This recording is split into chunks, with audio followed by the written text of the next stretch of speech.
বন্ধুরা, আমরা এখন অবস্থান করছি শোলমারি বাজারে। আমরা চলে যাচ্ছি একটা হতদরিদ্র পরিবার দেখানোর উদ্দেশ্য করে। চলুন আমাদের সাথে আমরা যাই সেই বাড়ির দিকে। প্রিয় বন্ধুরা, আমরা সেই হতভাগ্য সেই পরিবারের দিকে ছুটে চলেছি। শোলমারি বাজার থেকে তাদের বাড়ির দিকে যাচ্ছি।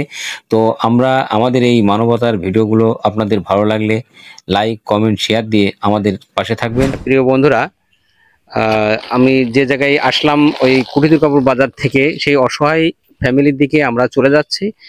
মা এবং মেয়ে তাদের জীবন কাহিনী তুলে ধরার জন্য আমরা চলে আসছি সেই জায়গায়। তো চলে আসলাম। আসসালামু আলাইকুম। হ্যাঁ, কেমন আছেন আপনারা?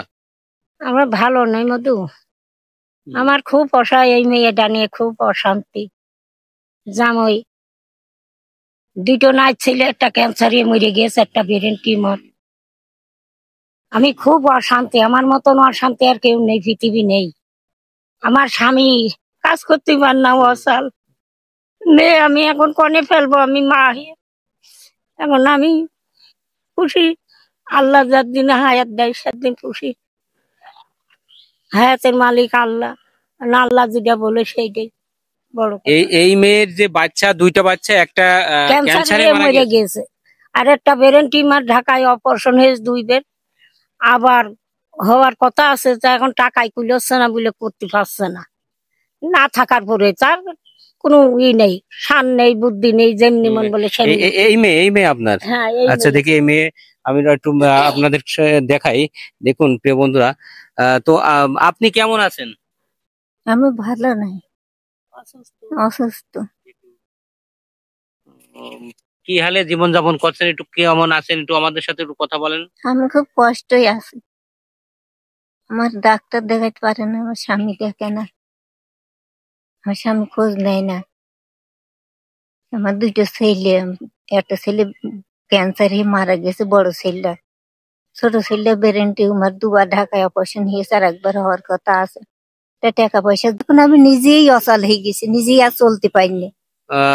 প্রিয় বন্ধুরা, আমরা যে বোনটার কথা বলছিলাম, এর 2টা ছেলে, স্বামী থেকেও না থাকা, সে দেখে না, খোঁজ করে না, কোনো কিছুই না। আর একটি ছেলে ক্যান্সারে আক্রান্ত হয়ে তিনি মারা গেছেন। আর একটা ছেলে আছে, তাও ব্রেন টিউমার। তাহলে দেখুন তো বন্ধুরা, যে এর থেকে কষ্টদায়ক জীবন কি হতে পারে। এই বেচারা, তিনি অসুস্থ, দেখছেন যে কি অবস্থা, কি করুন চাহনি। শরীরটা একেবারে চামড়া দিয়ে যোগে জাগে ঢাকা আছে, হাড়গুলো, তাছাড়া তার কিছুই নেই। দুরারোগ্য ব্যাধিতে আক্রান্ত সে নিজেও। এ কেমন ভাগ্যের নির্মম পরিহাস, আর কেমন জীবন যাপন, এটা আপনারাই দেখুন। তো আমরা বলছি যে এই অসহায় মানুষটির দিকে অবশ্যই সাহায্যের হাত বাড়ান। আমরা এই মানুষটার জন্য আপনাদের কাছে খুব মিনতিভাবে জানাচ্ছি, করুণ সুরে জানাচ্ছি, অনেক দাবিদার হিসেবে আপনাদের কাছে জানাচ্ছি যে তার জন্য যেন অবশ্যই একটু হলেও সাহায্যের হাত বাড়াবেন। তাদের একটু অর্থের প্রয়োজন চিকিৎসা করাতে হলে, তাই আমরা আপনাদের কাছে আকুল আবেদন করি এই ব্যক্তিটার জন্য একটু সাহায্যের হাত বাড়াবেন। এবং আমরা এই আজকে কিছু তাদের জন্য খাদ্য খাবার নিয়ে আসছি। ইতালিয়ায় প্রবাসী আরিফুল ইসলাম, আরিফের পক্ষ থেকে। আমাদের সাথে আছেন আরিফের আব্বা খালেক ভাই। আমরা খালেক ভাইয়ের কাছে একটু বলছি, খালেক ভাই একটু কথা বলেন। আসসালামু আলাইকুম। এই যে আমাদের গান্না ইউনিয়নের 27টে গ্রাম, এই গ্রাম অঞ্চলের ভিতরে দেখছি অনেক কিছু, অনেক কষ্ট জীবন যাপন করছে, আরাম পুরুষ নারী আছে। তার ভিতরে আমরা চেষ্টা করে গ্রামে খুঁজে খুঁজে যেসব মানুষই অসহায় পড়ে আছে তাদের দেখে দেখে, আমার ছেলে ইতালি প্রবাসী থাকে, তার জন্য কিছু সাহায্য পাঠাইয়েছে। সেই সাহায্যটা আমার রঘুনাথপুর গ্রাম, রঘুনাথপুর থেকে এই কালোহাটির গ্রামে এসে একটা বিধবা মহিলা পাইছে, অসুস্থ। আপনারা তো সবকিছু তাদের মুখে শুনলেন। তা যাই হোক, কিছু একটা অনুদান দিতে আইছি। তা আপনারা এই দানটা নিয়ে আমার ছেলের জন্য আপনারা সবাই দোয়া কামনা করবেন। ইনশাল্লাহ, ধন্যবাদ। দেখুন, আমরা এখানে যে খাদ্য খাবারগুলো নিয়ে আসছি সেগুলো এর ভিতরে আছে।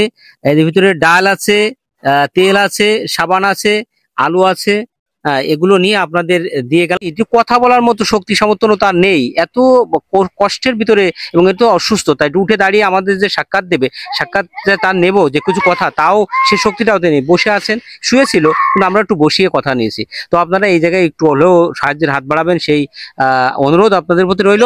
আর আমরা যে খাদ্য খাবারগুলো নিয়ে আসছি, এই দেখেন, এগুলো তাদেরকে আপাতত দিয়ে গেলাম। এই নিয়ে আপাতত তারা থাকুক, আমরা নেক্সট টাইমে আবার ভিডিও নিয়ে যেন আসতে পারি, সেই অনুরোধ আপনাদের প্রতি রইল। আপনারা এদের প্রতি অবশ্যই সাহায্যের হাত বাড়াবেন, সেই আশা প্রত্যাশা জ্ঞাপন করে এবং সবার সুস্বাস্থ্য দীর্ঘ কল্যাণময় জীবন কামনা করে আজকের মতো এখান থেকে বিদায় নিচ্ছি। সবাই ভালো থাকবেন। আল্লাহ হাফেজ। আসসালামু আলাইকুম।